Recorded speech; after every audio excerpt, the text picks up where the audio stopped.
이번 영상은 권리금에 관해 자세한 사례들을 들어 설명하도록 하겠습니다. 권리금은 매장을 팔려는 사람, 즉 양도인은 많이 받고 싶고 매장을 살려는 양수인은 적게 주고 싶은 것이 세상사 이치일 것입니다. 그래서 지난번 영상에서 권리금을 고무줄과 같은 성질이 강하다고 말씀드렸습니다. 다시 말씀드리면 한쪽에서 강하게 잡아당기면 고무줄은 자신 앞으로 길게 늘어난 것을 보게 됩니다. 이처럼 권리금도 어느 한쪽이 강하게 당기게 되면 그만큼 불이익을 얻게 된다는 것입니다. 또한 양쪽 다 당기든지 양쪽 다 당기지 않는다면 권리금은 그 상태를 유지하려고 할 것입니다.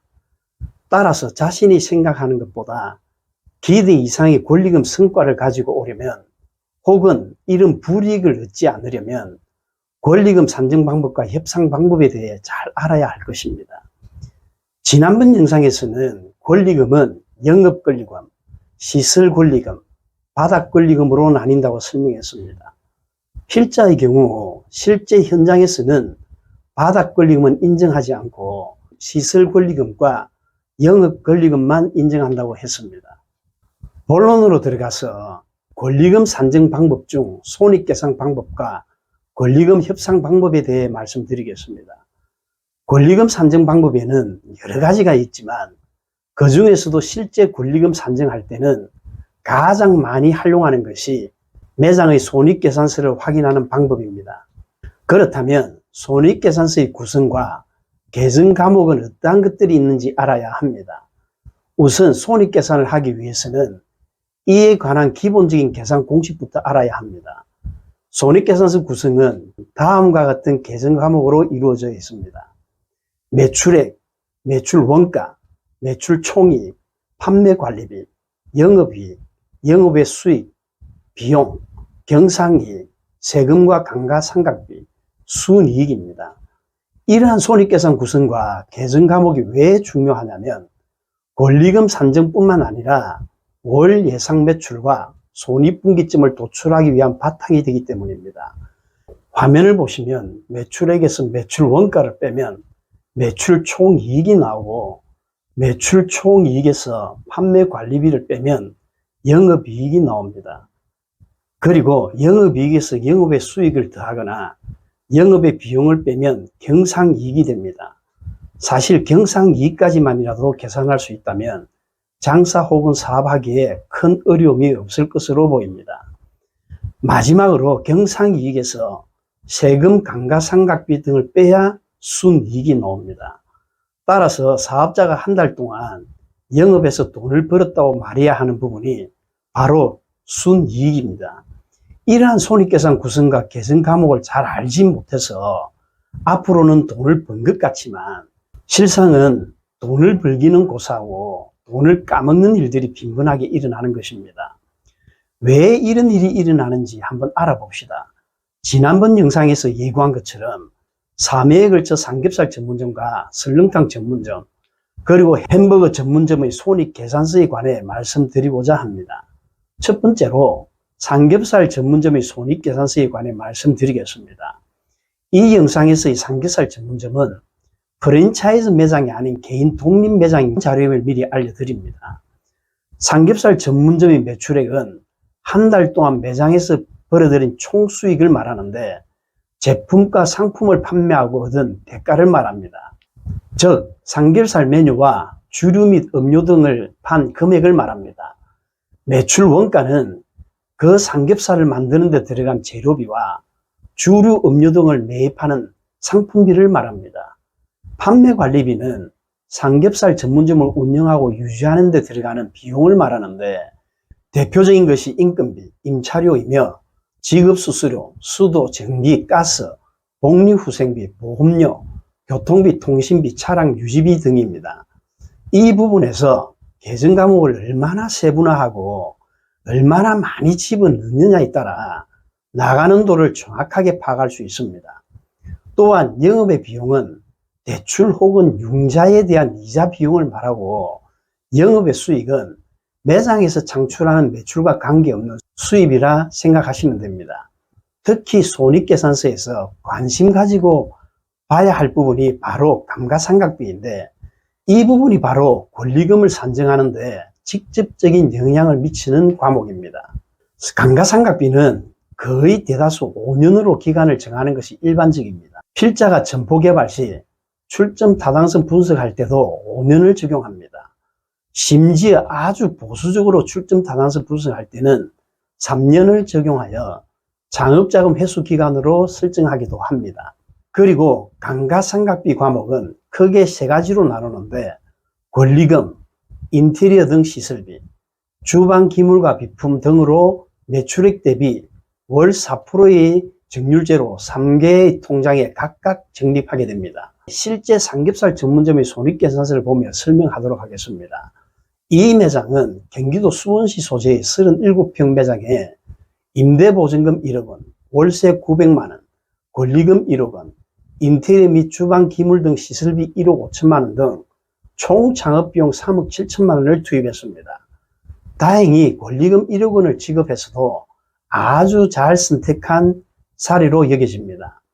지난 7월 달 월 매출액이 9,875만 2,500원으로 되어 있습니다. 그리고 재료비 원가는 식자재비가 3,575만 642원으로 35.62%를 차지하고요. 그리고 주류 음료 이것이 383만 1,597원으로 3.88%를 차지하는 모습을 볼 수 있습니다. 그리고 이 재료비 원가를 합쳐보면 3,900, 7,238원으로 총 39.5%를 차지하는 것을 볼 수 있을 겁니다. 그래서 여기서 매출 총이익이라는 것은 매출액에서 재료비 원가를 뺀 것을 말합니다. 그러다 보니까 5,974만 5,263원이 나옵니다. 그래서 매출 총이익은 60.5%로 상당히 높은 것을 알 수 있습니다. 그리고 이제 판매 관리비에서 많이 나가는 금액의 비중이 인건비와 월세입니다. 그래서 여기 판매 관리비 중에 인건비 같은 경우는 급여가 1,925만 6,738원으로 19.5%를 차지하고요.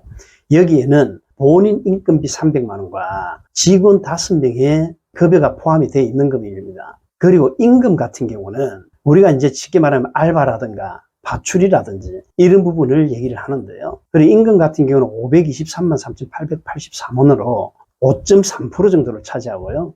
그리고 퇴직급여는 1.25%를 적용을 해서 123만 4,400원 정도가 지출이 됩니다. 그리고 4대 보험료는 1.65%를 적용한 162만 9,410원 정도가 나옵니다. 여기서 인건비는 총 매출 대비 27.7% 정도를 차지하는 2,735만 4,443원이 나가는 것을 알 수 있습니다. 그리고 복리후생부에는 부식, 회식비, 직원 식사비, 그리고 수선비, 식비, 통신비, 교통비 등등을 이렇게 항목에 집어넣어서 여러분들이 만약에 운영을 하실 때는 이런 항목들을 더 세분화하고 더 자세하게 항목들을, 과목들을 많이 집어넣을 필요가 있습니다. 그래야만 본인이 이렇게 돈이 나가는 부분을 정확하게 파악할 수 있다는 얘기예요. 그래서 이렇게 이제 복리후생비로 6개 정도를 과목을 설정을 해서 나가는 돈이 총 1.17% 정도가 차지를 합니다. 그리고 수도 광열비 부분에서 가스가 사실은 올 들어와서 굉장히 많이 이렇게 인상된 것을 볼 수 있습니다. 물론 전기도 그렇고요. 수도도 많이 이렇게 인상이 되었습니다. 그런 것을 고려해서 볼 때 전기료는 매출 대비 2.1% 정도 차지하는 200만 원 이상이 들어갔고요. 그리고 가스료는 1.5%에 해당되는 150만 원 가까이 이렇게 지급된 걸로 보이십니다. 그리고 수도 요금은 0.75%인 74만 원 정도가 지불이 되어서 수도 광열비 같은 경우는 4.35%가 지불된 것을 보실 수 있습니다. 그리고 여기에 지급 임차료, 즉 월세 같은 경우 월 900만 원 정도가 주고 있고요. 여기서 보시면 9.11% 차지를 해서 굉장히 좋은 매장이라고 여겨집니다. 그리고 여기에는 부가가치세가 포함이 되지 않았습니다. 그리고 차량 유지비가 1%, 소모품비가 0.1%, 제세 공과금이 0.15%, 보험료가 0.12%, 광고 선전비가 1.1%, 판매 촉진비가 0.6%, 지급 수수료에는 기장 대행을 해주는 세무회계사, 그리고 세콤, S1, 카드 수수료 등이 포함되어서 이 부분이 한 3% 정도, 290만 원 정도가 나가는 걸로 이렇게 되어 있습니다. 그래서 여기서 매출 총액에서 판매 관리비를 빼니까 영업이익이 12.09% 나온 1,164만 7,651원 정도가 나옵니다. 그리고 영업의 비용이 쉽게 말하면 우리가 융자 받은 부분에 이자 부분인데 이게 한 달에 20만 원 정도가 나갑니다. 그래서 이제 매출 대비 0.2% 정도 해당이 되어서 영업이익에서 영업의 비용을 빼니까 이것이 경상이익이 됩니다.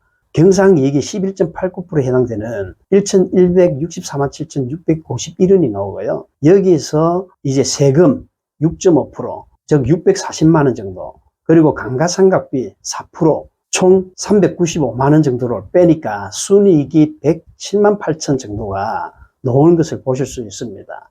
그래서 매출 대비 순이익은 1.39%로 아주 약하다는 것을 알 수 있지만, 여기서 우리들이 깊게 생각해야 할 부분은, 여기 보시면 세금은 6.5% 다 뺐고요. 그리고 본인 인건비는 300만 원의 인건비가 포함되어 있고요. 그리고 감가상각비가 권리금, 인테리어 시설 등 주발, 기물 등 이렇게 각각의 세개 통장에 은행에 매달 4%를 이렇게 적립을 하고 있기 때문에 감가상각은 보통 5년을 산정을 합니다. 그래서 60개월을 매월 정률제로 적립을 하다 보니까 5년 뒤에는 보증금 1억은 건물 주인한테 맡겨져 있고요. 그리고 권리금 통장 3개로 분리가 돼 있어서 이게 60개월 뒤에는 내가 투자했던 3억 7천만 원의 원금 총 투자 금액을 다 회수할 수 있다는 얘기입니다. 그래서 하루 1매출 손익분기점이 굉장히 중요하고요. 그게 하루 손익분기점이 도달하지 못한다고 생각될 때는 권리금을 이렇게 1억 이상 주면 안 된다는 얘기예요. 그래서 이런 부분들은 차후에 출점 타당성 분석에서 손익분기점이 어떻게 도출되는지, 그리고 그 상권, 그 입지, 그 점포에서 하루 1매출이 도달 가능한지 그렇지 못한지를 판별할 수 있는 방법들을 여러분들한테 또 알려주도록 하겠습니다. 이번 영상은 여기까지 하겠습니다. 다음 영상에서 또 뵙겠습니다.